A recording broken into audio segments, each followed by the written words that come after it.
Okay, so the feedback for the sitcom pilot wasn't as positive as we'd hoped. Or at all. But I think if we maintain the same premise but approach it from an entirely new angle, we might get away without scrapping it. That's actually a pretty good idea. I mean, the premise is still strong. Exactly. Any thoughts on the new angle?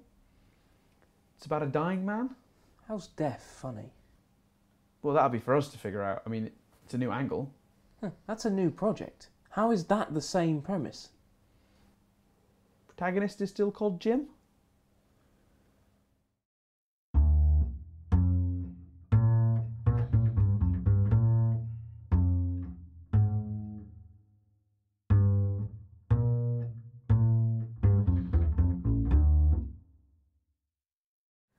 You think very little of me, don't you?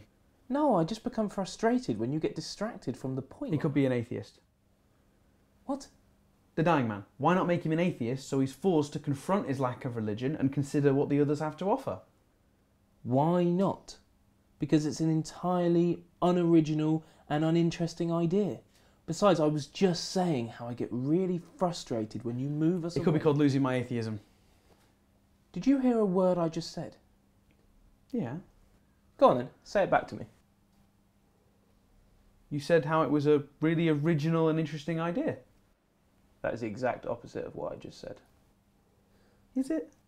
Don't even get me started on the title. But don't you get it? It's the R.E.M. song, only I've replaced the word religion with atheism. That's a big part of what's wrong with it. Oh. Now, I'm begging you, can we please just get to work on the sitcom pilot that I came here specifically to work on? 10 minutes late.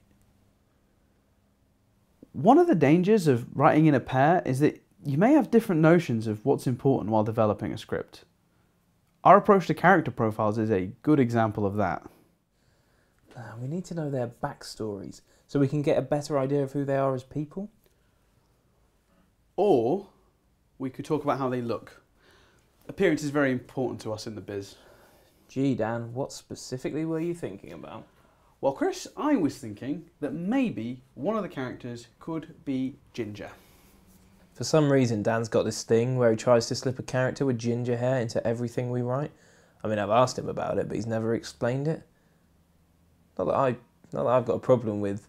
I mean, I've got loads of friends who are... You know what? I don't know anybody with ginger hair. But I got Ed Sheeran's album. Deluxe edition. We've been on, what, 3 dates? I'm just not feeling it, you know? Can't imagine why that'd be. What do you mean by that? Nothing, just you met her online. What did you expect? I mean, Chris here can't do a beat sheet without knowing what the characters look like, yet he's happy to go on a date based on, what, 1 or 2 pictures? You were the one focusing on what they look like. I just wanted to fill them in. Sexist. For me, online dating isn't about looks. I use a site that compares your full profile to theirs and finds a match based on compatibility. That's not random. It uses an unknown algorithm and some quite frankly random criteria. I mean, what does whether you both like Doctor Who have to do with your compatibility as human beings? Interests don't dictate personalities. Oh, what's that? You love the music of Lifehouse? Amazing, what a coincidence. I love Lifehouse. What should we name our children? You done?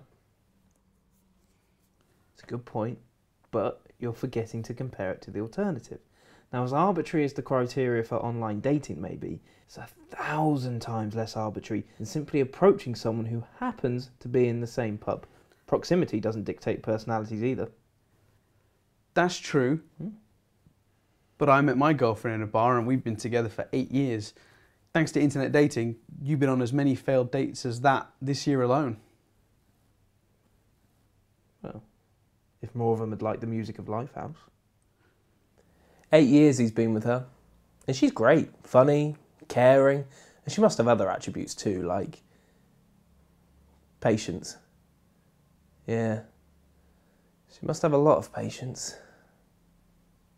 8 years. She's great.